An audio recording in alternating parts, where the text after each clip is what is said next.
Hello, G1s, and welcome once again to episode 4 of the G1 Features podcast. Yes, we're at episode 4 now, even though episode 2 somehow is still on the community promoted blogs, while episode 3 is left down in the dust. I have no idea what is up with that. Presumably, they just really like that one. Maybe they do, but as always, my name is Matt Hero, and joining me today, as always, is Gear. How are you doing today? I am doing very well. I cut my thumb while peeling potatoes earlier this evening, so that was always an adventure. Adventures. What would life be without them? So, besides the cut thumb from potatoes, how else are you doing? Anything happening recently, or I've been reading a lot of stuff, mostly. reading? Yes, books, ink on mulched up dead trees. But that's not playing video games. I know, it's weird. It's been a real period of adjustment, and it's something I'm gonna have to really work through and like come to terms with. But I think that ultimately it will be very productive for me and my life. Ah, okay then.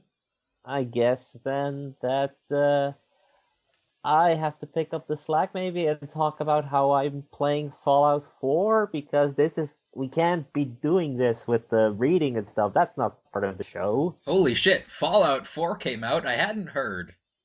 They made a new one of those?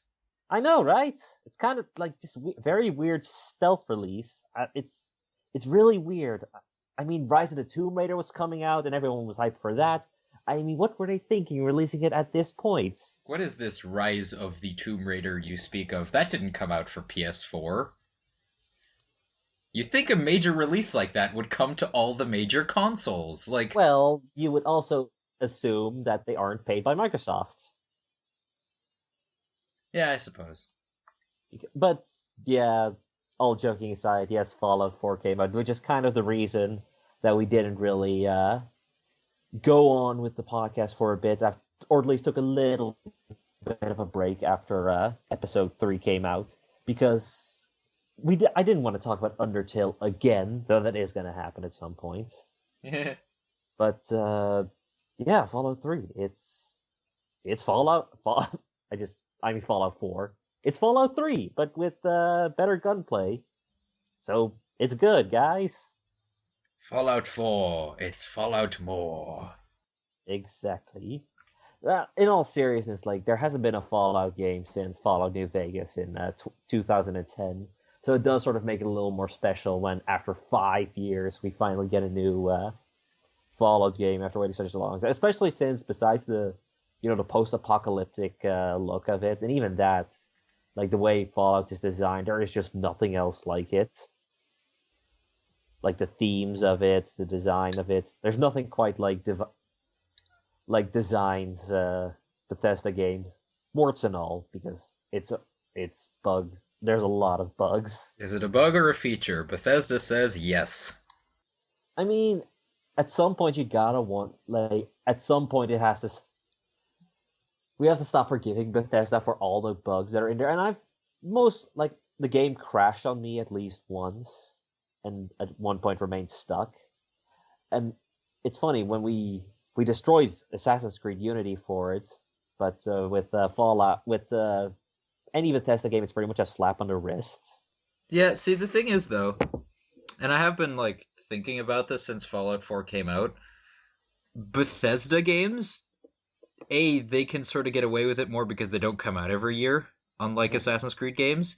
Mm-hmm. And also, unlike Assassin's Creed, and this might get me some angry letters from Assassin's Creed fans, but like Bethesda games manage to be fun despite their bugs, whereas Assassin's Creed games, the bugs really sort of get in the way. Or because of the bugs, because if you remember, like you played Skyrim, right? Oh yeah, I have like 60 hours on Skyrim. Like when you get hit by the mammoth and you just get launched into space. Yep, I've had that happen. That I mean, I assume that wasn't part of the plan, but it was such a fun moment. I mean, if it was, wow, those are some strong ass mammoths. Yeah, And they exactly. are mammoths. I guess that would make sense. Yeah, pretty much. But yeah, there's some very similar things in Fallout 4 against sort of bugs, characters starting to get all janky and weird. But and I mean, it's like I said, it's very similar to Fallout 3, but this time set in Boston instead of Washington. There is Have they managed to like really truly capture the dismal state that everyone knows Boston is not only currently in, but will inevitably be like in the future? well, it's the apocalypse, so yeah, I guess so. Nuclear bombs fell on it. It's radiated as shit. You can't like all the water just pretty much wrecks your health, and like radiation is so much more important now to take care of after compared to Fallout 3. Like it takes quite a chunk of your health, and unless you take like stuff like a rat away, it doesn't go away. That does sound like modern day Boston. Ew. I've never been, so I can't really judge. Neither have I. I'm just having a laugh.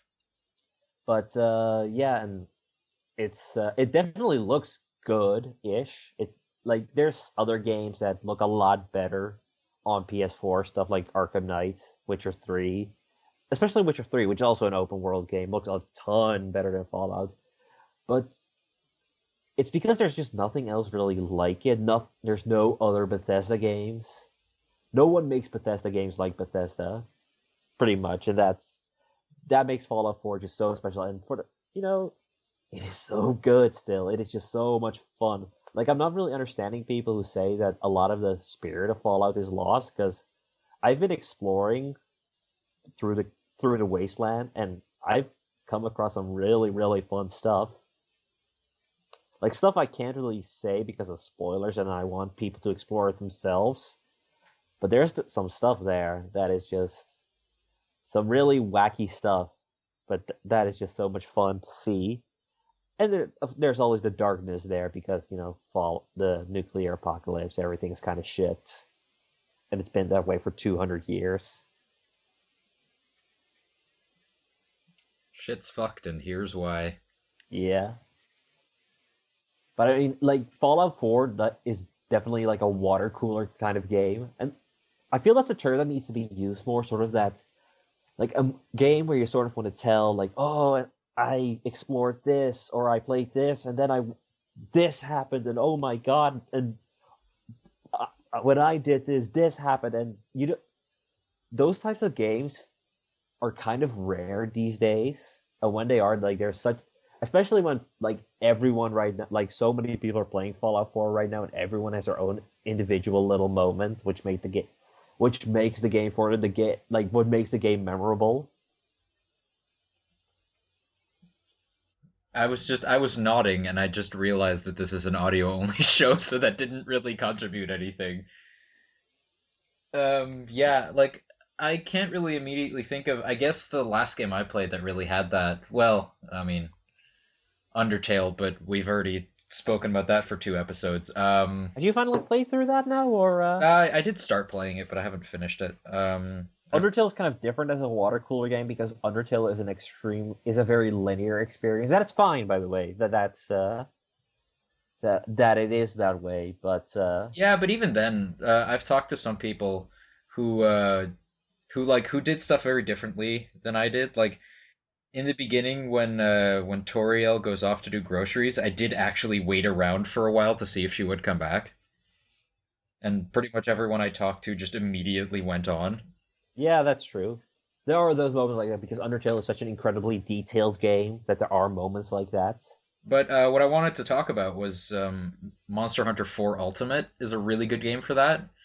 Because you can because there's a lot of stuff you could talk about with that. You know, you can swap strategies, what kind of armor you would wear for certain hunts, how you would spec that out with like ability orbs, or I forget what they're called. I haven't played it in a while. But you can add like elemental resistance things. You can increase the defense or your attack power. What kind of weapons you'd use against certain monsters. You know, there's a lot of like strategy swapping that you can do with Monster Hunter 4, and I imagine that Fallout 4 is a very similar scenario where you just have that moment where you've got just the right thing at the right time that like you can use to just make a fight against a super mutant a breeze, or like You have this awesome little moment where you were really far away and you had a very low chance of hitting your target with the vats, but you hit it and it was did so much damage and it made the next fight so much easier. And I don't know, I'm imagining a lot of just little cool shared experiences that you can get from a game like this. Exactly. I mean, yours is maybe a little different in the sense that, oh, like the type of equipment that you use, but I imagine like sort of the thrill of the hunt that comes with Monster Hunter. And I'm not a big fan of Monster Hunter 4. I've tried getting into the Wii version and the Wii U version, and it just isn't for me.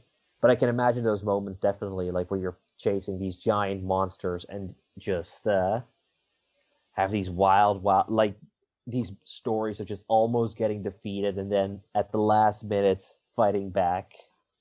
I've definitely had that. But yeah, that's Fallout right now for me. And I'm not like story wise, and the story is, you got to find your little baby boy who probably isn't a baby boy anymore, or sort of like the game starts with you pretty much being frozen. Isn't he named Sean? Yeah, he's Sean. So many Heavy Rain jokes. Oh my god. Sean. But yeah, like right now, I'm not even bothering with the story, despite the fact you're playing the father or mother if you want to play a girl. Or Waluigi, that's possible too. Yes, Waluigi or John Cena or Bob Ross like the Fallout 4 character creator is amazing. It's one of the best character creators I've seen in a while. I've seen Beavis and Butthead as well.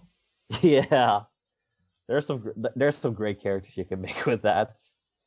But basically, the point is to trying to find your son. But for something that should have a lot of impact, like this big urgency, it doesn't really have that for me. And that's probably the nature of the design of Bethesda games rather than the actual narrative itself, which I just haven't seen enough yet to really accurately judge. But for example, Fallout 3 made you care for your Liam Neeson dad because you grew up with him, sort of like in a very short amount of time, but still sort of enough to get that idea of a connection.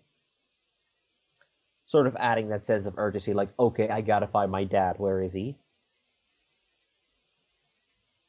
And right now, I just have that a lot less with Fallout 4.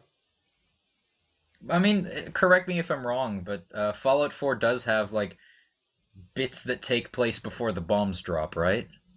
Yes, it starts that way. Basically, your character is from before the bombs, so around 2077, and then when the bombs drop, you are cryogenetically frozen. Your wife, and your son, and then later on, your baby gets taken away. Your wife or your husband gets killed, and then later you get out as the only survivor of Vault 111, and then you explore the wasteland trying to find what happened to your kid. Sounds like a fun time. Yeah, but right now, like I haven't even gotten to Diamond City yet, which is like the megaton from Fallout 3, apparently. But I haven't even bothered with it yet, and I'm like level 15 now. Can you nuke Diamond City? This is an important question. I don't know, maybe. Keep me posted. Okay, but so you haven't played anything, and you've been reading books. But has there been anything else that you've been doing lately, or sort of I had a just sort of? really awesome game of Eldritch Horror over the weekend. Oh, you're at the tabletop game, right? Board game, yes. Okay, board game, yeah. I got one of the new expansions for it, and my god, Forgotten Lore, I think it's called. It adds new characters that you can play. They're really good. It adds a bunch of new mechanics that vary up the game a little bit. Highly recommended if you can afford the not only like $50 that the base game costs plus the 20 more that the expansion costs. Yeah, that's like your average game price. Yeah, but man, Eldritch Horror is like my favorite board game right now. Seriously. Strange Remnants is the expansion that I'm thinking of. I'm looking at it right now. I don't know why I didn't just do that before. Very Yeah, well then. that's Okay. about it for me. Okay. I was hoping that maybe we could have a little talk about Spectre because that happened, sort of. I've said my piece on Spectre many times. I had a very long argument with it over the weekend with my brother. Really, he saw it as well. Yeah, he thought it was better than Skyfall. That's like I'm in the camp of Skyfall of Spectre is okay, and even but like heavily flawed to that point where it really affects the movie. But it's not better than Skyfall. No, absolutely not. It is. I don't know if I'd call it worse than Quantum of Solace, because Quantum Mm, of Solace was pretty damn bad. But Spectre, like, I was talking about this on Twitter, but like, I was already bored before like the halfway point. I was like, when is this going to end? Before we even hit the that's halfway point in the movie. at least the Mexico City part was fun, which is like the very beginning. But Uh, that the, tracking shot was great. the tracking shot was didn't really have much of a point. I thought it was pretty well done. But anyway, that we also did a review on Spectre during the recent Scroovies, where you can find my more details about my opinion and Stickman's opinion as well, if you want to check that out. Yes, if I recall, he thought it was a pretty solidly put together action movie. Yeah. I think that's lit like almost verbatim how he opened that. See, I do read Scroovies. I actually do. Okay. I don't know But why you doubt that because I talk about it occasionally, but yeah, I don't doubt you at all. But anyway, moving on from Spectre, because we want you to form your own opinion on that movie, whether you like it or not. Just sort of see, okay, because it's a movie that it divides people, friend yeah, against friend, brother against brother, literally. and but there's we're going back to video games because there's plenty of shit that happened, or rather, two things that are pretty big and that have lots of stuff to talk about. So, what do you want to get started with? Do you want to get started on the Nintendo Direct or the Game Awards? Let's start with the Nintendo Direct just so I can keep up my streak of apparent negativity for this podcast. Oh, come on. In any case, the Nintendo Directs after quite the hiatus after Iwata sat passing away. Yeah, like after he passed away, there was sort of no idea what would happen to Nintendo Directs, especially since he's such a major part of them, he, and it was delayed for so long. Like we hadn't seen any Directs in a long time. We sort of didn't know. Okay, is this now? Is this quietly dead, or are we just or are we just gonna move on and find different material? But lo and behold, they actually went through and did one. And not gonna lie, I thought it was pretty damn good. I mean, I watched the European stream, which is with Shibata, who is a relative, who is all right. I mean, he does his job well enough, but he and speaks English well enough to sort of get what he's trying to say. I haven't seen the American stream. I've only seen the little part with Reggie Fils-Aimé and Bill Trennan with Yokai Watch thing, which was pretty funny. But for the rest, yeah, I thought the Nintendo Direct, the news that came out of it, was pretty freaking awesome. So let's go to the first talking point. The first thing that they announced was, yeah, Twilight Princess HD, which we kind of already knew about. It, I think it got leaked, but that is happening right now, and it's coming around April 2016. Did Okay, you play Twilight Princess or? no, I didn't. I do own Twilight Princess now, actually, but I've basically since I got my girlfriend's Wii, I've played two games on it, and that's No More Heroes and Kirby's Epic Yarn. Um, There's worse games to play. yeah, like just right off the bat, before we really get into Twilight Princess, I want to tell a little bit of a story. Oh boy. It's not overly negative, but it's a little bit, yeah. I never really watched Nintendo Directs. I think I've ever before this I had watched maybe two. Um and after that, I just sort of started avoiding them because I thought they were quite dull. And especially in the last generation, and part of this just comes from the fact that I don't own a Wii U, but I've found it harder and harder to actually care about any games that Nintendo announces. Um, like I acknowledge that they definitely have their audience, and I'm not saying that they make bad games. Definitely not. I'm just sort of I don't really think they're the kind of games that I necessarily always want to play anymore. So watching Nintendo Direct, the new one, because Tom told me to, uh, was an interesting experience, mostly because it's just really not my kind of presentation style. Like I basically felt like I was being lectured to. There's there's a very specific formula where we would like to announce this game. Here's a trailer for it. Wasn't that awesome? Here's the next game. Here's a trailer for it, etc., etc. And now let's go to this British guy to talk about like three indie games, and then Oh, that thing was so awkward. yeah, he But was not very good. no, but I do get what you mean. But there is one, like you watch it after the fact, and I think, and that's fine. I mean, but there's also sort of the anticipation of watching it live together with like all the live tweeting that goes on during the Nintendo Direct.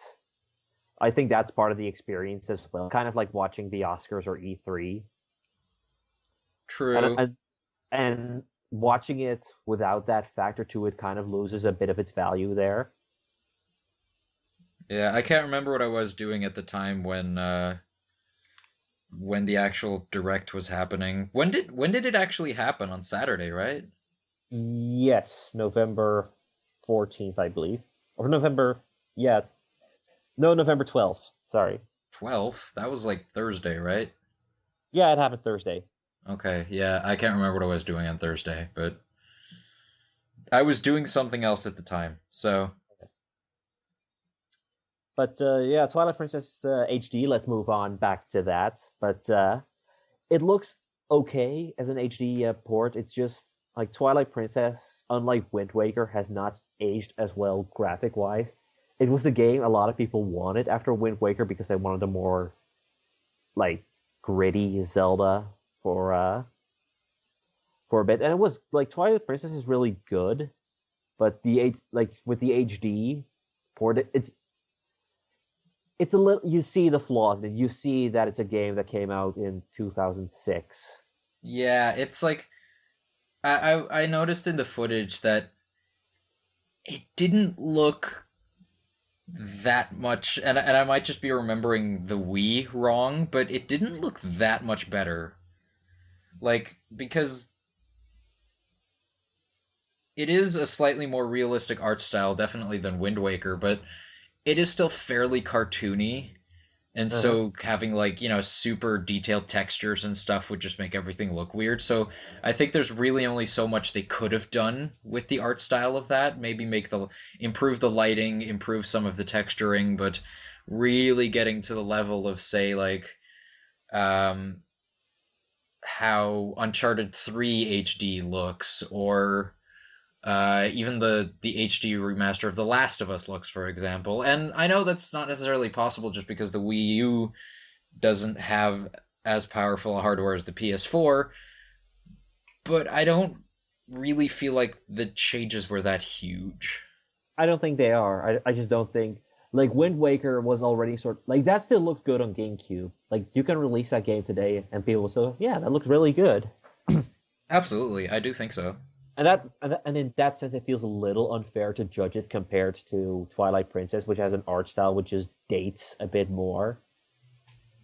But yeah, it's still a very very fun Zelda game. It was one of the I think it's the first Zelda game I beat, so I'm very curious and very interested in going and playing it again because it's been a while, and you get a Wolf Link amiibo with it, whatever it does. Yeah, because they're apparently still pushing amiibos. I am looking at my shelf now with all the amiibos I've gotten. So I'm looking at my shelf and at the zero amiibos I have. So you're better off for it. yeah. Even though, like, I actually like collecting the amiibos. It's just, fun little Nintendo stuff. That other stuff that got pushed during the Nintendo Direct. We saw some stuff from. We saw some Splatoon DLC, which is still free, so that's always good. Like Splatoon, like how that I need to get back to that game because I've it's been on the shelf for a while now, but it's such a fun game, and especially like they've added so much to it now. It's crazy. There's a Link Between Worlds free DLC. Or no, not Link Between Worlds. Triforce Heroes. Which was, if memory serves, the Fierce Deities armor and the. I keep forgetting his name. The captain Lineback. guy from. Yeah, Lineback from Yeah. Phantom Hourglass. But of course, the big thing from Zelda related, besides 16 seconds of footage for the new Zelda, which yay! It's something. It's a nice little tease. You know, there was a lot of Zelda news in this one, so I genuinely don't know what you're about to say. Hyrule Warriors Legends. I was talking about. Oh, I was thinking the virtual console releases of um Oh, Spirit Tracks and Phantom Hourglass. yeah, those are out too. And I mean, like Phantom Hourglass has the Temple of the Ocean King, and therefore it's the worst. But Spirit Tracks is a lot of fun. So actually, if you have a Wii U, check that out and sort of What? Seriously? They're on Wii U and not 3DS? DS DS Virtual Console games are on Wii U. Yeah. That seems silly. Oh, but there are other things that came on the 3DS eShop or will be coming to the 3DS eShop. So there's but yeah, those are out now, and I definitely recommend Spirit Tracks and Phantom Hourglass. Yeah, the Temple of the Ocean King just sort of like what is a very good Zelda game gets ruined because of that, because you have to explore it.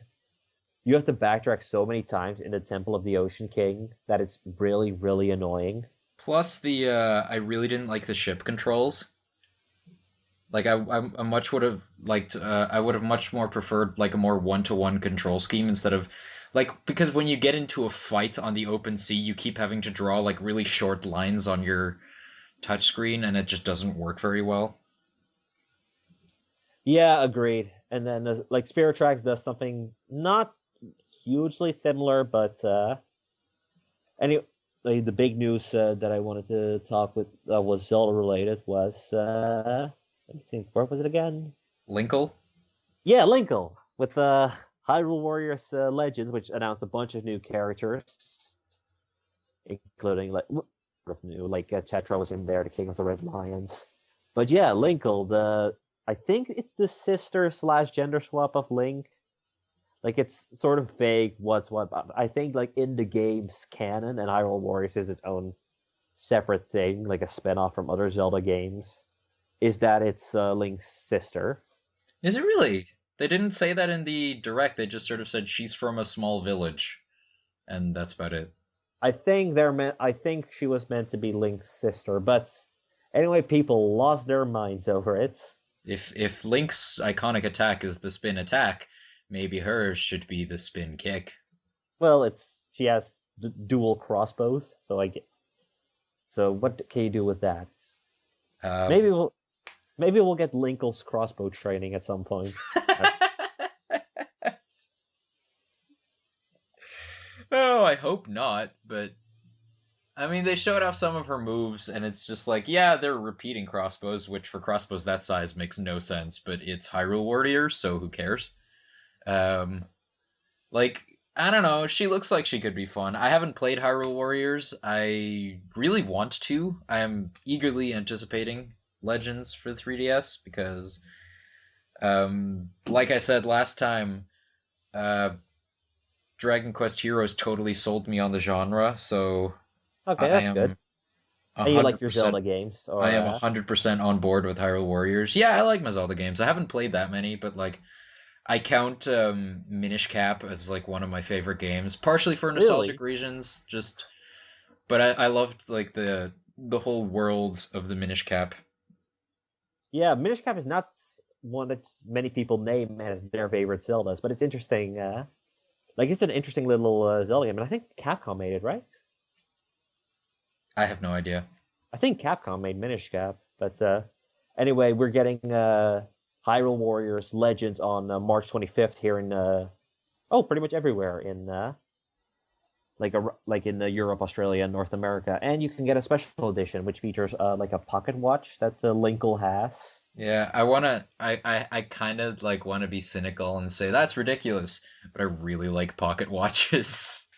I had a Full Metal Alchemist pocket watch for a long time before it just, I think either the battery died or some part inside of it broken because it's such a very specific thing. I couldn't get it fixed, so that was really sad. Yeah. So I kind of want the pocket watch. Okay.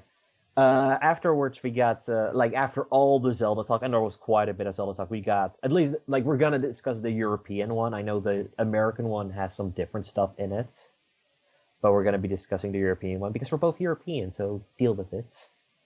But like they showed off Mario and Luigi Paper Jam, which is coming on 3DS in December, at least here. I think America is getting it in February. That game confuses me. Like I I'm a big fan of Superstar Saga. Oh, Superstar Saga is excellent. I skipped Brothers in Time, not for any reason, just It's um, not as good. yeah.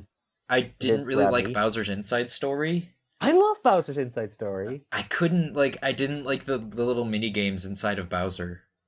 Fair enough, but those aren't a huge part of the game. I got stuck on one of those friggin' mini games for like weeks, and that just really soured it for me. They're not that hard, but okay.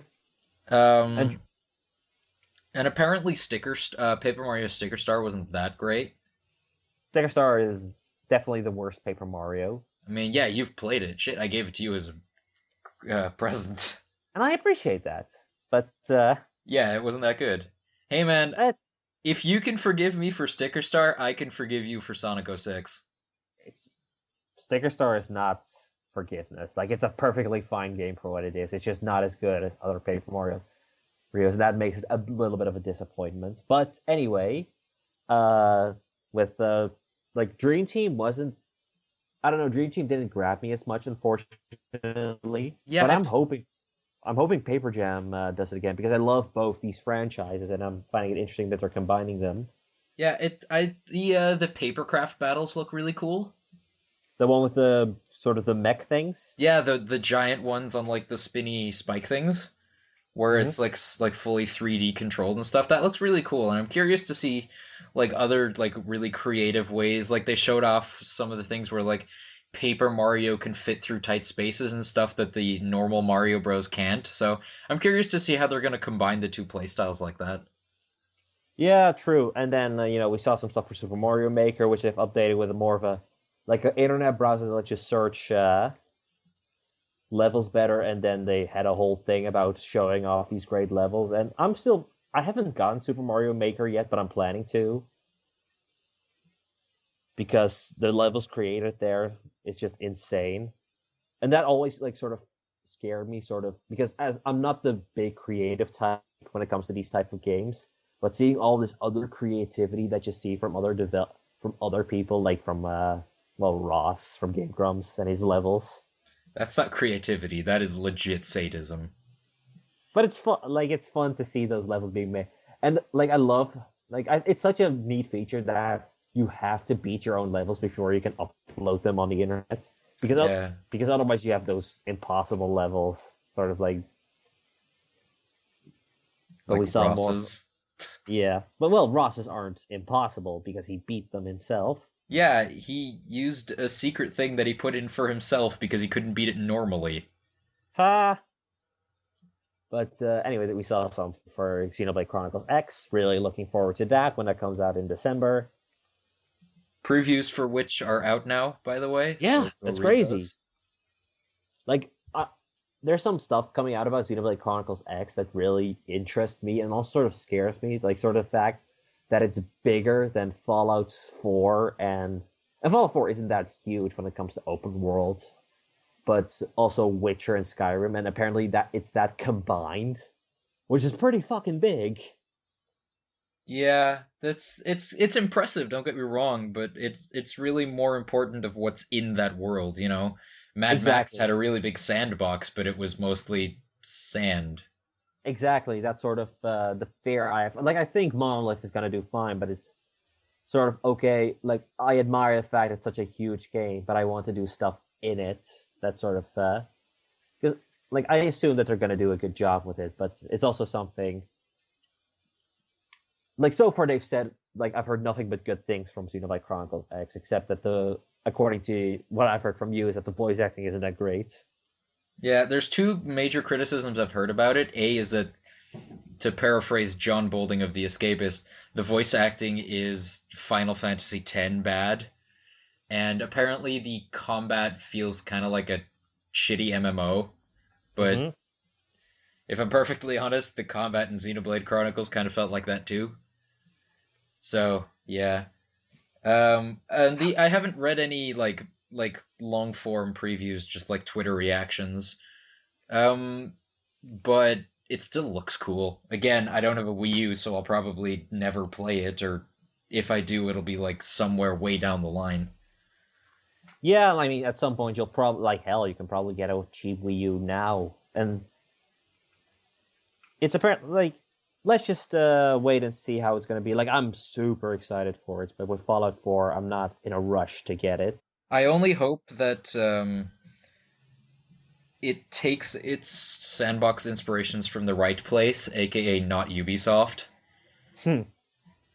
so True, true, that it but has a lot of stuff to do that isn't just stuff, you know, yeah, stuff for the sake of stuff, but that it exactly. doesn't feel like it's wasting your time, because that's something that a lot of sandboxes nowadays kind of feel like. Yeah.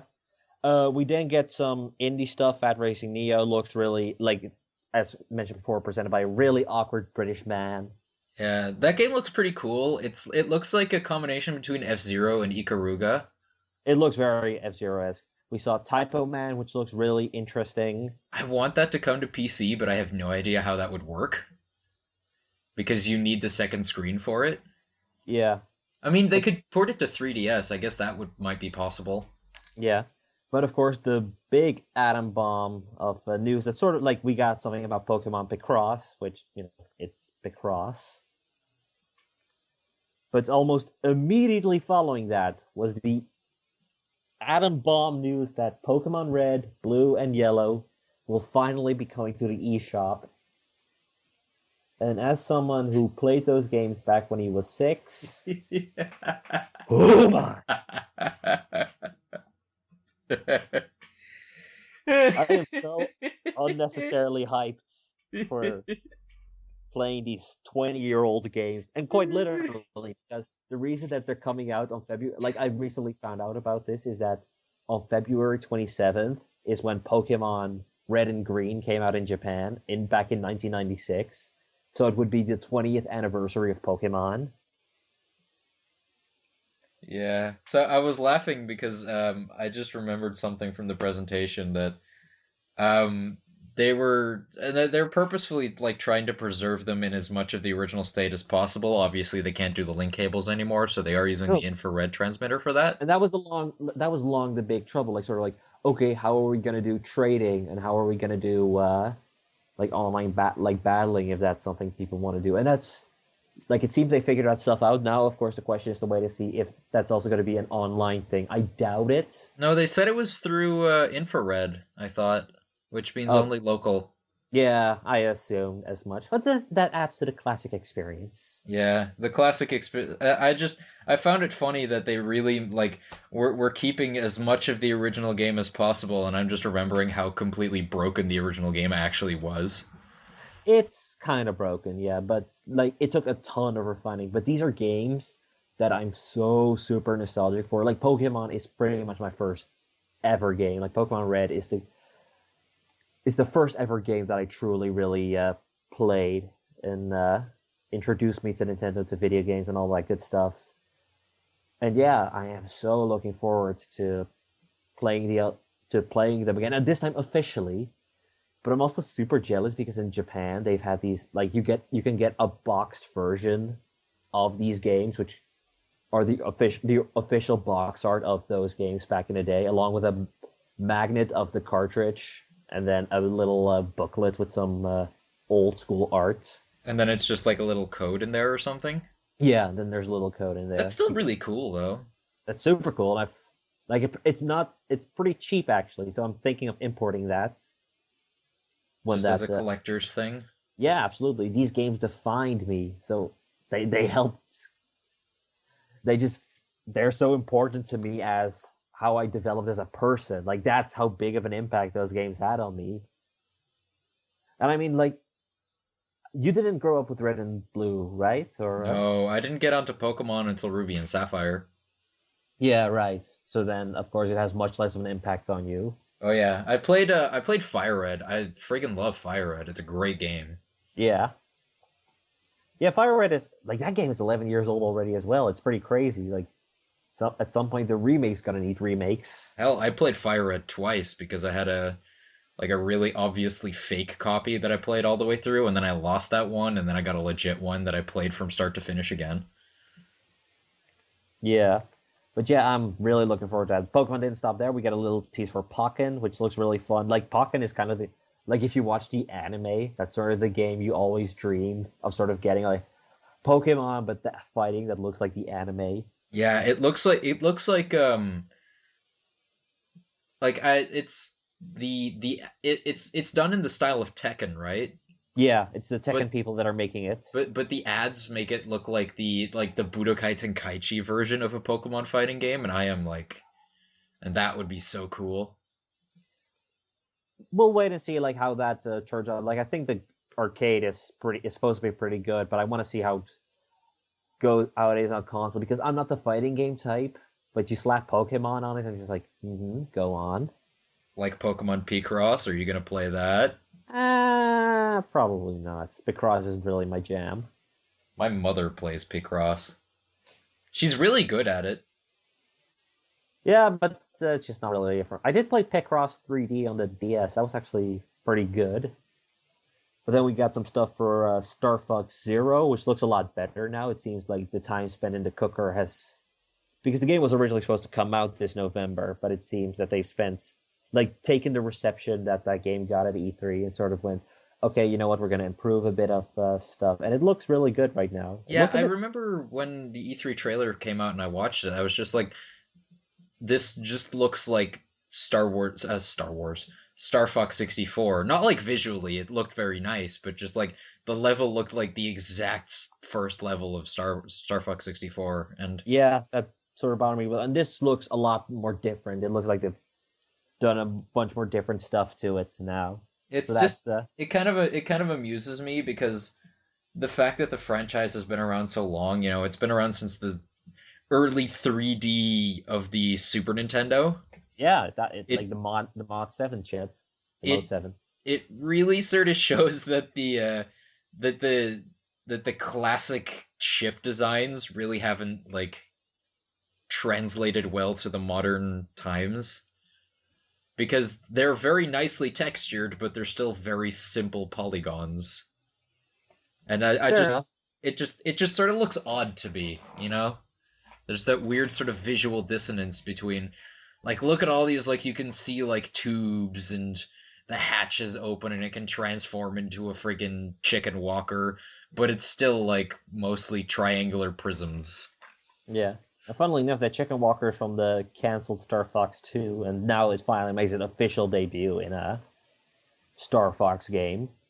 But I'm looking forward to Star Fox Zero, and it's like I'm glad that game got delayed, even if it makes Nintendo's holiday lineup look kind of shit. But it's definitely like it's a game that needed the delay, and it's looks like it's paying off. I mean, wasn't it Shigeru Miyamoto himself who said that a delayed game can only get better, but a game that's released too early can Will it always be bad. will always be bad? Yeah, and pretty much after Star Fox Zero and a bit of Pokemon Super Mystery Dungeon, looking forward to how that is because the mystery dungeon games are fun, but I haven't played them in a while. I skipped the last one, which was on 3DS and wasn't apparently very good. Yeah, I played the demo of that and it wasn't very good, but I do like the Mystery Dungeon games and the new one looks pretty great. Yeah, so I'm hoping that's good as well. And after that, the whole Nintendo Direct pretty much became JRPG Central. Like we first got our first look at Bravely Second, which Mm, is a sequel to Bravely Default. And Bravely Default is rad. Like if you want a classic Square Enix game, like a classic Square Enix JRPG, but with modern elements to it to improve it. I don't know. I'm a bigger fan of a classic Square Enix franchise. Oh yeah, they talked about that as well because it's funny because Dragon Quest VII was released in Japan for a while actually. I believe that game was out in like 2012 on the 3DS. Was it really? I want to like I'm checking it right now to sort of see like Fragments of the Forgotten, like Dragon Quest VII, Fragments of the Forgotten Past. Released. It was released on the original PlayStation, Yep. PS1. February 7th, 2013 was when it came out on the 3DS in Japan, Damn. and now it is on and now it is on 3DS, and now it's coming in Europe and North America on the in 2016, which is actually great to hear because it's like the Dragon Quest games are something that I like. I like the classic Dragon Quest games quite a bit. Like I like Dragon Quest 9 a lot. You can call that classic. It came out on the DS. I know, but it's a classic franchise. I mean, my favorite one, as I've made clear many times, is Dragon Quest V. Yeah, And I played the DS version of that, which was amazing, and you should totally play it. yeah, But they made it pretty clear that sort of the future of it's a pity that it had to be this way, but the future of the Dragon Quest games in Europe was in the West was sort of dependent on how Dragon Quest Heroes did, and apparently it did fairly well because they're bringing over two of like well, one Dragon Quest game I've never played and one Dragon Quest game I really like. So yeah. bonus Dragon for Quest me. 8 as well. That's coming to like that released relatively early in Japan, like August 27, 2015, and now it's coming next year to North America and Europe as well. And that's really cool because I've heard great things about Dragon Quest 8. I haven't played a lot of it, but yeah, the same. And I do own it, and I keep meaning to get back to it, but I don't really play my PS2 very much anymore. Yeah, same. So sort of waiting like what they are doing with that. Then we got some more news about Fire Emblem Fate, which is it's rather confusing release schedule. It's Like doing the Pokemon thing where it's got two different versions, right? yeah, but it's going in very different routes with those. Yeah, isn't it that like you play one game from one side of the story and then the other game is from the other side's perspective? Yes, yes, And then they're releasing like an expansion later that like reveals secrets from the first two that make you look at it in a different light or something. yes. I think that's about it. And then you can buy like a bundle of all three. Yeah, you can buy a bundle for all three. But basically, if you buy one of the like, if you buy, for example, Fire Emblem Birthright, you can buy the other one, which is Conquest, for half the price on the eShop. So it's not like you have to own both. Or as they mentioned, you can get the special edition. I'm not really into Fire Emblem, but this is a cool, like, different sort of new approach to it, and I'm hoping it goes well for them. I am interested as well. I want to get into Fire Emblem, and I like Awakening is hard to find cheap, and that sort of makes it difficult. But I Dude, I do bought want it on to, the e-store. yeah. But I want to get it for as cheap as possible, and then it's just not appearing there for a decent price. But for now, I'm curious about Fire Emblem Fates, and I'm thinking of getting that special edition after the success of Awakening. But yeah, they like that was the main news. But until we thought that was all the news left, but then we Ah, got yes. one last big announcement that set the internet ablaze. as anything relating to this game tends to. Yeah, well, Super Smash Bros. Of course announced a new DLC character. And normally, okay, always cool to have new Smash Bros. Characters, but this one was a little different, and again related to our little JRPG Central because of all people, the people like one of the characters we thought that you see on one of those fan lists, that you sort of laugh at, like, ha ha ha, that he can never appear in Smash Brothers. Yeah, like Goku would ever appear in a Smash Brothers game. Well, that is forever gone because they announced Cloud for Final Fantasy VII to be in Smash Brothers with the Midgar stage and everything. A game which is not out on any Nintendo system. A game that represented the move of this classic franchise from Nintendo to PlayStation is now on being represented Smash Brothers. I mean, Solid Snake was in Brawl, and that was before Metal Gear Solid 3 came to 3DS. But there was So, at least Twin Snakes. oh yeah, that's true. So then, and I mean, besides some spin off games from Kingdom Hearts or stuff like Theater Rhythm, Cloud has never been in like Final Fantasy VII hasn't been in an official Nintendo console. But that doesn't matter anymore. It's pretty much open season now for pretty much any character. Yeah, and I saw a lot of jokes that I do quite like that with the addition of Cloud and formerly of Solid Snake to the Smash Bros. Franchise means that the Smash Bros. Franchise has a more legitimate claim to being PlayStation All-Stars than PlayStation All-Stars was. Pretty much, because also with Ryu, who could have been a. Then again, Heihachi was from Tekken was also pretty good insert of that. But yeah, it is weird. That Cloud is so perfect for PlayStation All Stars, and then that didn't have like they got Big Daddy instead or something. Like I don't know what And went. had Evil and Good Cole McGrath as separate characters. Yeah. Though then again, Smash Brothers has Dark Pit and Pit. Yeah, that's true. But But I mean, like, they already had such a small roster, and then they're gonna pad it out with stuff like that, you know? yeah, I mean, Smash Bros. At least has the excuse that it has, like, friggin' 30 characters. it has 50 now. I think with Does it Cloud, really? Oh, man. I think Cloud is like makes it 56. It's crazy. Like Smash Brothers is one of the best rosters in a fighting game, pretty much. And it's so crazy.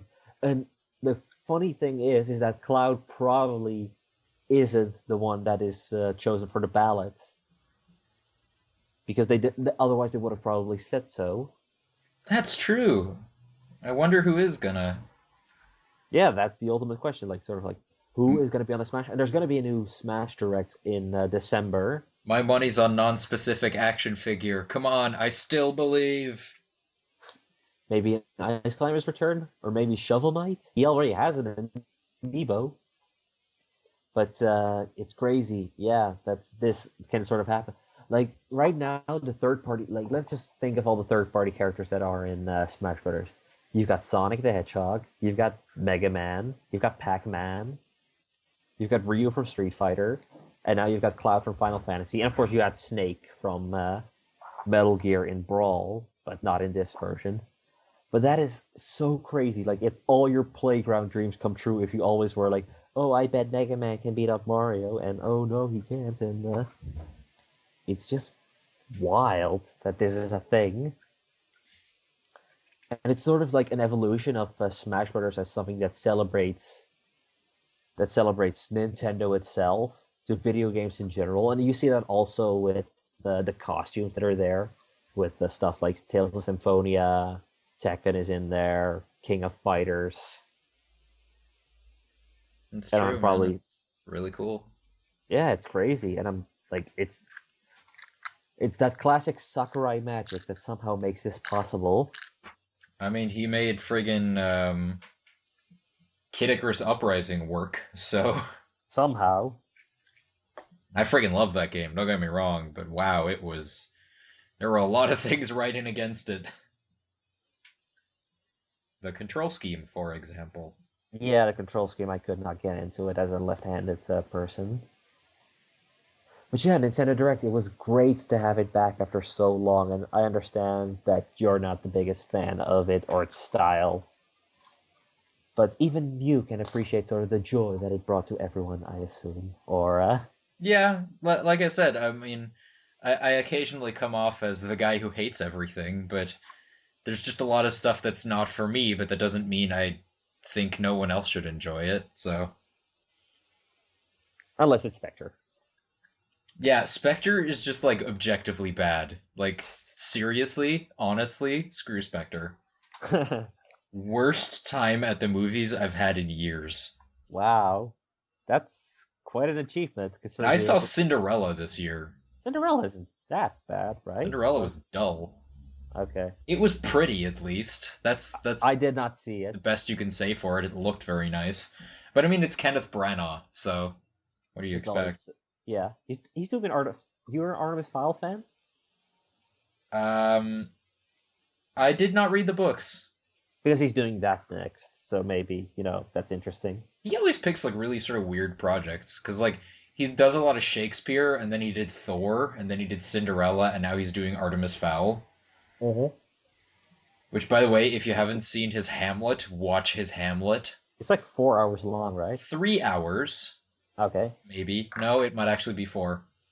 But he uses like every line from the play, and it's bloody brilliant. I've heard great things about his Hamlets. That it's pretty much the best version of it around. I would say so, yes. But moving on, because there's other stuff that happens in the In- gaming sphere besides Nintendo. This besides Nintendo Direct. Indeed, Jeff Yes. Keighley's pet project is coming back, and its nominees were announced. Yeah, the game. Like, where do you stand on award ceremonies? I mean, I've watched the VGAs a couple times, Oh, the VGAs. and they're about the worst example you could give for them. Yeah. I know GDC is a lot better. Mm-hmm. Um, there's what else is there? No, the VMAs The is BAFTAs. yeah. There's the BAFTAs. The VMAs is for like music. I don't know, like There's the Oscars and Golden Globes as the obvious examples. yeah, like there's I'm pretty neutral on them. I guess like the the VGAs is of course like blatant marketing and stuff, and apparently the video game awards. Just the Game Awards. Yeah, the game awards were last year. Were like, was that with Joel McHale? That's VGX, and that was the most awkward thing ever. Yeah, okay, yeah. Apparently, if memory serves, and this is like very foggy, so apparently the last iteration of the Game Awards were like okay. Yeah, it wasn't like this. Like, I'm gonna assume that the VGAs were more a product from its brand, which was Spike. And Yep. Spike is a very dude bro kind of You know, channel. like Game Kings here. Game Kings is from MTV, which you could sort of say the same thing about. Yeah. But and then VGX was sort of an attempt, like after Spike decided, "Oh, fuck it, we're not doing this anymore," and then that was just kind of the most awkward thing out there. And I think that Jeff Keighley really learned from that with the Game Awards. And like the Game Awards, it's far, far, far from perfect. Like its current board of directors, or its like its nominees board, only has like like its jury. I mean, Yeah, has it's only like 30 people and one of them is a woman. yeah. But I do like the fact that it's people from all over the world. That it's Japanese people. That there's Japanese people in there. That it's people from the UK and all that.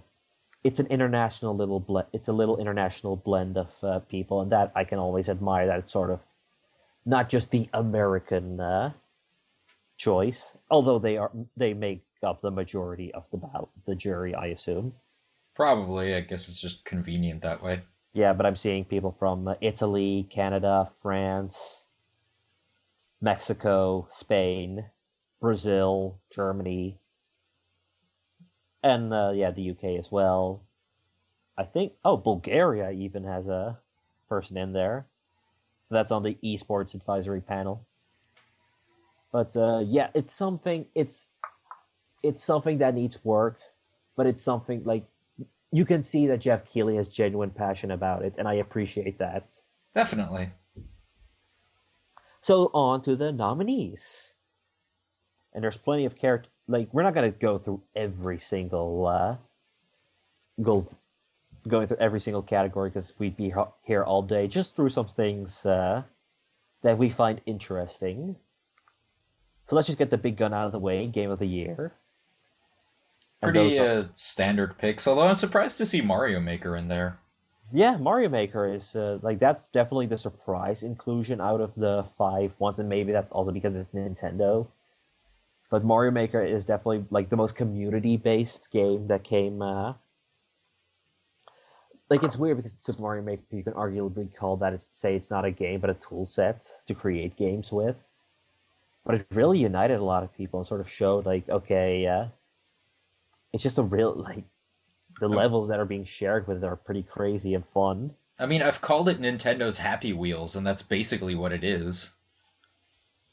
But that's fine, But yeah, Yeah, it's I mean, not. there's nothing wrong with that. It's just, you know, I understand that they'd want to include Nintendo, and I'm honestly kind of struggling to come up with like a really big new major release that Nintendo had this year. So I guess, Splatoon.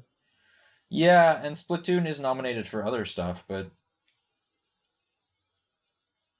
I if think it, Yeah, Splatoon is kind of weird in the sense that that game grew as a game rather than like in its beginning it was kind of bare bones, but when the August update hit, it became this big thing all of a sudden. I mean, you could sort of argue the same for Mario Maker. It had a decent amount of stuff when it launched, but like, the nature of community content means that the longer it's around, the more content there's going to be, and they're adding more stuff to it. Like they added checkpoints recently, thank goodness, and they're adding a bunch of new stuff for that they talked about in the direct that we also mentioned. So Yeah, like a browser to make level finding much easier. But so it's a game they're really putting their support in, which is always nice. But other games that are nominated are Bloodborne, Fallout 4, Metal Gear Solid 5, and Witcher 3 Wild Hunt. I have played Uh, exactly one of those. I've played 4, which is pretty good actually. Besides only Super Mario Maker, I haven't played. Yeah, I've only played Bloodborne, and I am really bad at it. I I'm also really still bad at it. cannot get past Father Gascoigne. He's a tough son of a gun. Yep. But yeah, those are like those kind of like Metal Gear Solid 5 is an extremely flawed game, and you can argue that is because what happened with with Kojima and Konami, but that is a what they've made is spectacular. What got in there is spectacular. And then Fallout 4, I've mentioned, is really good. Witcher 3 Wild Hunt, I need to get back into. I sort of left that on the sidelines, but Witcher 3 is also really great. So So yeah, all good, pretty deserving picks, really. all deserving picks, and it's makes the following argument a little interesting because there's also Developer of the Year, but those are pretty much all the guys that made the big game. So From Software, Nintendo, CD Projekt Red, pretty much like the best directors, also the best, also have all their best pictures up. It's not like let me think, Nintendo's on there because or other example, let me see, like Rocksteady's on there for Or Arkham Knight, Ubisoft but Montpellier. yeah. Well, Montpellier are the Rayman guys. They're good. I They're the thought, good chumps. oh yeah, Montreal is the one that does this. Montreal was the one that does everything. Although they did not do Syndicate. No, thankfully. Didn't help, but, Okay, but then of course the more interesting game that came out, or the nominees was best independent game, and we've got Axiom Verge, Her Story, Ori and the Blind Forest, Rocket League, and Undertale. I have only played Undertale, but I really want to play Her Story. Her Story's interesting. That's a very interesting little game. Like I Yeah, I like I dig this sort of detective thing that it's got going on. it's also a game that ends when you want it to end, like sort of like, okay, I don't have time anymore, let's close it down. And then it sort of makes an ending for that. Does it really? I didn't know that. Yeah, That's really cool. it allows you to explore as much as you want and let you form your own opinion and dig as much as you want. Rocket League is very, very good. Like Yeah, I've one of the heard. best, one of the best football game in years. And Axiom Verge is apparently a really good Metroidvania that I should check out. So is Ori and the Blind Forest, apparently. It's also very sort of open-ended Metroidvania kind Yeah, of thing. I didn't get Ori and the Blind Forest if only because I don't have a PC that can run it and I don't have an Xbox One. Yeah, it's a surprisingly intensive game. Yeah, but what I find an interesting topic is sort of the split between these two categories because Game of the Year is very much AAA and Best Independent Game is its own thing. But do you feel that there's something in there, like for example, Undertale, that could have been put in the Game of the Year, I or think do you? I think Undertale will be a lot of people's game of the year. I mean, like either last year or 2 years ago, whenever it came out, friggin' Shovel Knight was a lot of people's game of the year. Yeah, that was So 2013. I think that splitting the two up is kind of weird, but like a simple just like AAA game of the year would have made a lot more sense, you know? It just doesn't have the same ring as Game of the Year, which I guess. And I Because mean, like Fallout 4, I mean, a lot of this comes down to subjectivity, but like looking at something like Fallout 4, which you've mentioned is a great experience but severely flawed, same goes for MGS5. Can that really compare to the mechanical perfection and fascinating story narrative design of Undertale? yeah, or just the sheer game, like the sheer fun to be had with Rocket League. Like Yeah, it's an interesting question to have, sort of like that division between these genres. It's kind of like for example, the Golden Globes when they introduced their best animated feature. It meant that animated feature nominees could no longer be nominated for best comedy or musical or best drama. They were relegated to best animated feature, and that's the only category they could be a part of. And for the longest time, we thought the Oscars did the same thing until Up was had Best Picture nominee. But yeah, it's sort of interesting, and maybe like all five of these games are really really good. So then, of course, it's hard to really say, well, I think you should pull out Metal Gear Solid 5 and put in Rocket League instead. Like the argument can be made for either argument because, as you said, it's all about subjectivity. it's something that you could talk a lot about because like you could argue, and I don't really believe this, but it's definitely something you could argue that like just by virtue of being independent means they're automatic. Like you said, it feels like they're sort of automatically disqualified from the game of the year category, Yeah, which I think if that's what they're going for is kind of narrow-minded, but I doubt that's actually what they're going for. I think part of it is just that all of these five games are that all not only that all the game of the year nominees are not only really good but also really made a big impact um, for a lot of people. And while Undertale uh, and her story and stuff like that have impacted a lot of people very heavily, I think the audience for them is just a lot smaller than it is for the big AAA ones. So that is definitely true. Like Fallout 4 has already such huge sales, and of course, we can't really see how games like Undertale or Her Story are doing only like through how much people are talking about it. And I can only assume Undertale has done incredibly well, but I compared to sincerely say, hope so, considering how dedicated its fan base is. yeah, but can you compare it to how Witcher did, how Super Mario Maker did, how Metal Gear Solid 5 did? Sort of look through that and sort of like you can just like the scope is so much bigger for those games than it is for independent games. But that's all, of course, it's all just debate and sort of we don't know if indie is disqualified from Game of the Year. I don't think so. I think that'd be a very narrow-minded thing to do. Plus, it's like it's weird to consider that, with the exception of I think Super Mario Maker, like Super Mario Maker is definitely sort of the odd one out, but Bloodborne, Fallout 4, Metal Gear Solid, and Witcher 3, they do share a few things in common. Yeah, And I'm not saying they're all similar, like comparing Bloodborne to Metal Gear Solid, they are quite different games. I've played four of those games, and they're all incredibly different in their own little ways. Even though But but what you're about to mention, it's all open world, I assume. but think about like the differences between those and then look at the differences between Her Story and Rocket League. Yeah, Like those two games like could almost not be more different. yeah, Her exactly. Story is almost pure narrative with like some weird kind of interesting mechanical quirks, and then Rocket League is pure system mastery. Yeah, yeah, absolutely. Like it's a much more diverse category in that sense. Because, for example, I believe like three of the five nominees, so not Mario Maker or Metal Gear Solid, are also nominated for Best Role Playing Game.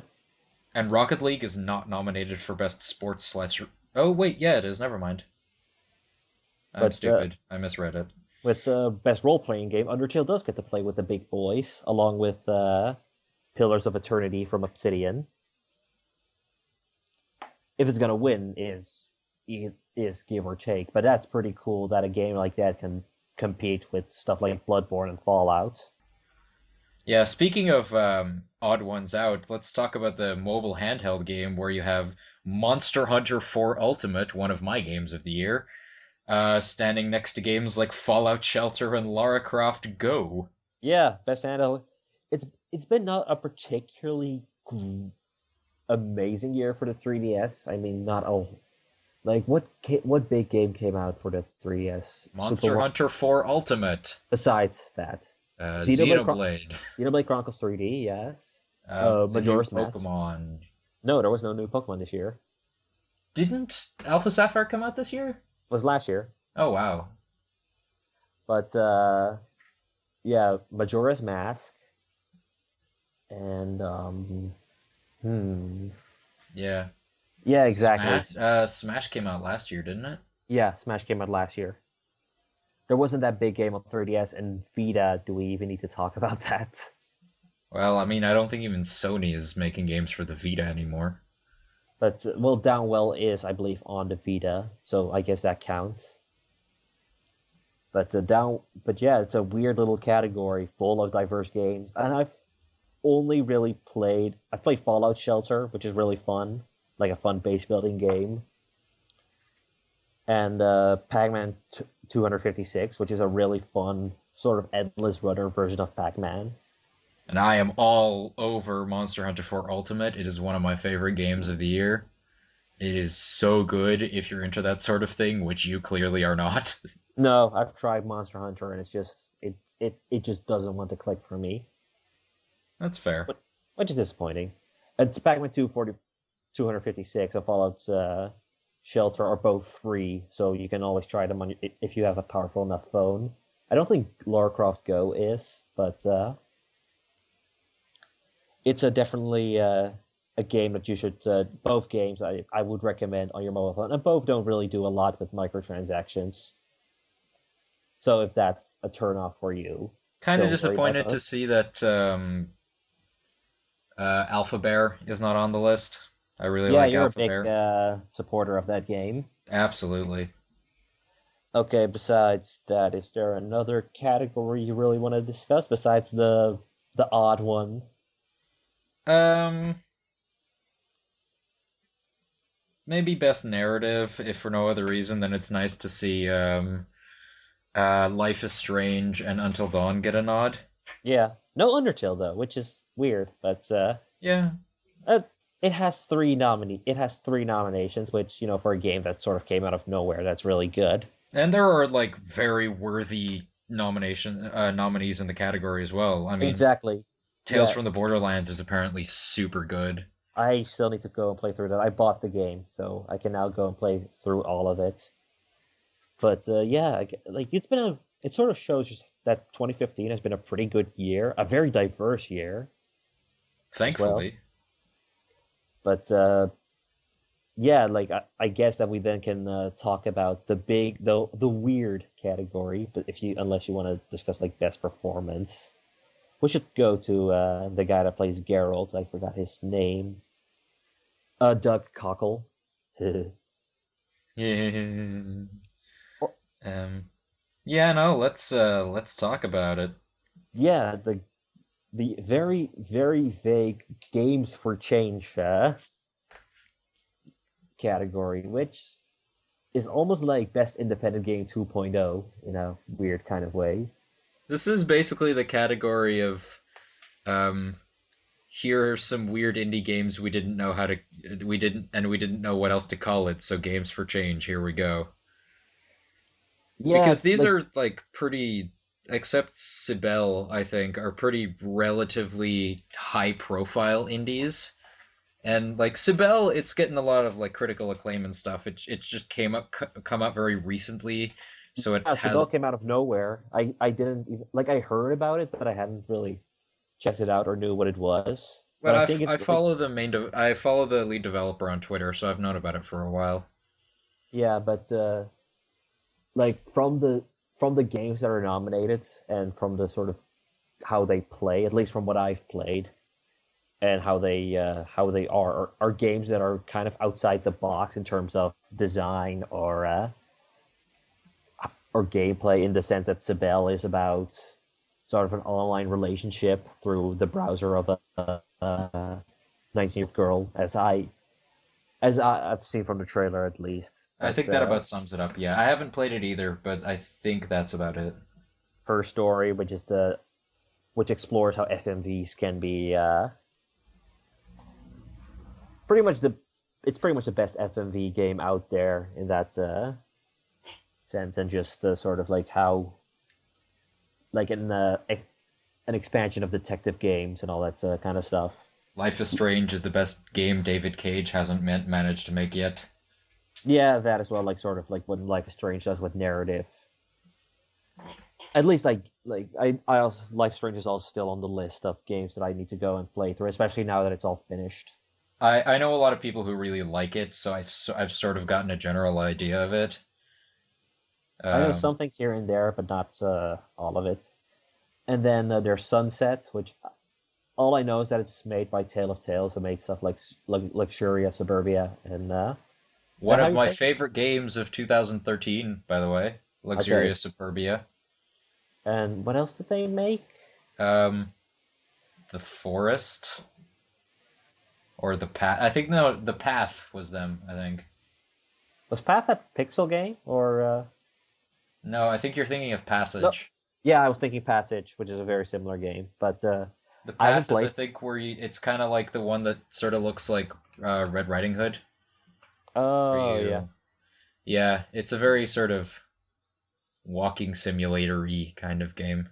Okay, and Sunset I know extremely little about. I know that it killed them, or at least made them It step out changed of them. yeah, make them step out of game development. At Yeah, first, at it's a first, pity that it happened. They're very creative people. It's just I think the state of the industry just means that the kind of stuff they do is just unsustainable.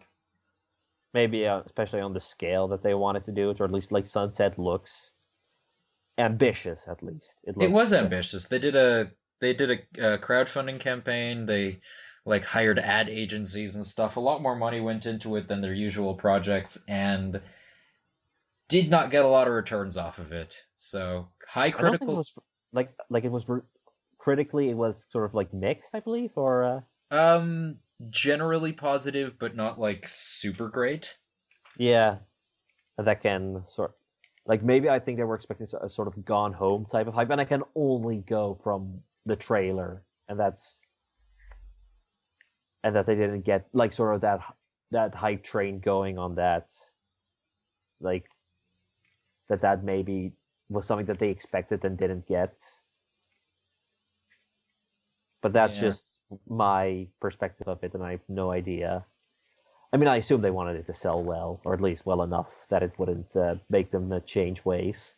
Yeah, they're still around. They're working on an interactive art installation right now, but as far as quote unquote normal game development, and to say that they made normal games would be to do them a great disservice, but they're pretty much done now. Okay, and of course the last one is Undertale, which I guess is there through again its narrative design and sort of like how it deconstructs deconstructs games and especially role playing games. And I think the sheer force of its popularity probably helped as well. Probably, I do think that that gave it a kick to get it in there, even though I guess with stuff like Sunset in there and Sibel, which are these weird little games, that there was a sort of a well, that's like a low barrier of entry, which sounds like a disservice, but I don't mean it that way. Sort of, these are very weird games that we appreciate and want to give. I want to give a shout out to, and this is something that you would never see on the VGAs. Oh, Like, absolutely not, no. best independent game fueled by Mountain Dew, which yes was an actual thing. Yep. And I mean, like, if you go through like what we have now, like I believe in like 2009, we gave Megan Fox the award for best voice acting performance just because it's a celebrity, so let's just give her that. And it was all just a big mess. They I gave mean, I remember watching one of the VGA shows where I think it was either Uncharted 2 or an Assassin's Creed game that like won Game of the Year, but then didn't win in its own action adventure category, which yeah, seems odd to me. yeah, that is kind of weird, but on it's gotten so much better now, and like that kind of removes the fact that it still isn't great. I do like the fact that they're like it's not the thing that I really watch, but esports are very much represented as the fans' choice. Like that's the like there are six categories where fans can vote, and three of those are esports related. Yeah, I'm not really into esports either, but I'm glad it's gaining traction as sort of a more widespread thing. Oh, esports is super widespread, and Yeah. it's just that the games that are there aren't really my thing. I'm not really much of a competitive player. I But you much also prefer see to like watch. stuff like best fan creation, which includes like the real GTA video, which had someone like it was scarily accurate just how much he was like sort of like doing GTA 5, just getting down to walk and everything. It was super weird and then there's Twitch plays Dark Souls. Which I thought was weird, because apparently Twitch Plays Dark Souls is actually not that great. Well, the Like, game is so severely edited that yeah, that it basically sort of defeats the purpose. yeah, and let's face it, other it would have been impossible otherwise. You say that, but there have been articles coming out about people who've beaten Dark Souls using, like, the Donkey Kong bongo drums, you know? True. Well, that's all the same guy who he beat it blindfolded. He beat it with the Donkey Kong bongos, with the Guitar Hero controller. That guy just lives for beating Dark Souls in weird ways. He's probably got that game memorized by now. Yeah, absolutely. He could probably literally play that game in his sleep. Yeah, but maybe that's the next step. Maybe I would want to see how that goes. Okay, then there's Trending Gamer as a fan choice, which is like the first choice is like Christopher Monte Cristo Michaels, who I think is an esports person, but I don't know Yeah, him. I don't know him. Isn't Greg Miller from IGN? Greg Miller used to be from IGN. He left like 1 or 2 years ago to go and do Kind of Funny. Oh, right. Yeah, kind of funny, of course. Yeah, that's completely independent. Like it has two different Patreons, one for Kind of Funny itself and one for Kind of Funny Games, both of which are in like the top 10 of most patron users or most Patreon money.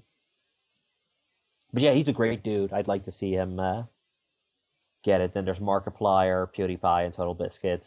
I assume you all know all three. I'm kind of surprised, and I guess his status of a journalist sort of excludes him from the category. But I am kind of surprised that Jim Sterling isn't on there. Jim Sterling isn't really a journalist, but yeah, I would have liked to see him there He as is well. absolutely 100% a journalist. Only when it comes to digital hunt. I don't think he calls himself a journalist anymore. He But does. okay. Then there's the final Fang choice is Horizon Zero Dawn, or I mean that's most anticipated game, which includes Horizon Zero Dawn, No Man's Sky, Quantum Break. Which I didn't know was still coming out. No, they announced it on Gamescom that it was. Because No, that's the one that was like with Nick Cave or something, right? it's the guy. It's the guys that made Alan Wake that are making Quantum Break. If Nick Cave is in it, I don't know. Like that was the one that was like that had that really weird, super realistic trailer with like time stopping and stuff. Yes, that's the one. Yeah, I thought that was like delayed or like on hiatus or something. But Yeah, but no, that is actually. Then there's the Last Guardian and Uncharted speaking of 4. on hiatus, Yeah, lots of Sony stuff.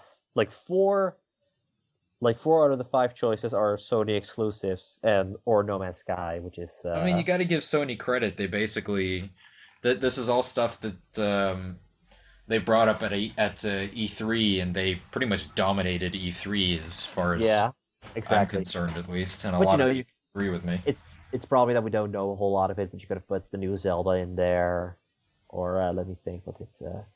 I know We don't actually know a lot about the new Zelda, though, so exactly, except that it's open world and. But yeah, so the Game Awards, I am probably not going to watch it because it's on a very late time. Let's see, they are on December 3rd at LA, so that's Pacific time. On what time? I can't find it, so I'm just going to assume very late so that I can't watch them, and I'm kind of okay with that. It's not something I have to see. 9 p.m. Eastern time. 9 p.m. Eastern time, which then would be 6 hours, which would be like 2 p.m. So, never mind. Yeah. Okay, we have some. We asked for fan questions on Twitter, and we got exactly one. So, So, what is it? predictably, it was the Stickman. So, thank you for sending in your question. And your question reads, it was addressed to me. Can I pet your hair? Well, you're welcome to. I am a bit far away, unfortunately, but if you're ever in the neighborhood, I mean, I guess I wouldn't object to it. It is very nice, I have to say. Like, I mean, just look at my Twitter picture. It is It quite is nice nice. hair. I'll. It's better than mine, but A lot of work goes into maintaining this, I will have to say. But okay. yes. So, if you're ever in the neighborhood, Stickman, I wouldn't object to it, I guess. And that was Okay. our question segment for the week. If you have any more questions you'd like to ask us, do send them in so we can answer them on the next recording, Yeah. whenever that will be. Yeah, it's kind of like we sort of start like on random time. So then when we actually start, it's just sort of like, okay, okay, hey, we're gonna do this podcast thing. So do you have any questions? And then it's like 20 minutes before we actually gonna start, or 10 minutes. So that there's not really a whole lot of time to get the questions in. But that's okay. And basically, like the games that are coming out, no, nothing special. Like just Battlefront. I mean, that's coming out like tomorrow. Yeah, tomorrow So at this time of recording. it won't be relevant by the time this goes up. Yeah, the weirdest thing that's coming out is that the Deadpool game is coming on PS4 and Xbox One. Hey, they got the license back for that. That's pretty cool. Yeah, so if you want to play that, kind of okay, but still fun game on higher res or just haven't played it yet, you can do that. So now And Just Cause 3 is coming out next month. that is December. Yeah, we'll get to that at some point. But anyway, that about wraps up the G1 Features podcast. I hope you enjoyed it. As always, you can follow me on at the Mad Hero on Twitter, and please go and check out G1 features. There's a new Scroobies coming up. A new G1 interviews just went up with Kate Bengert, which is really fun. G1 Best Ever is on track to finally getting its long-awaited re-debut. Ooh, nice. Yeah, that's coming together quite nicely. And yeah, where can they find you? You can find me on Twitter at gear12_turbo, where I talk about all sorts of stuff. Um, and I have a blog, which you can find in my Twitter description, where I think last week I posted a short thing on the linear design of Uncharted that I was quite proud of. So if you'd give that a look, it would be highly appreciated. Yeah, go do that. It was a fun little. It was a fun short article, sort of about what we sort of discussed already, sort of the end of linear games, like all the expansion of all these open world games that we see, just this glut. So yeah, everyone, that is about it. I hope you enjoy it, and bye, everyone. Bye!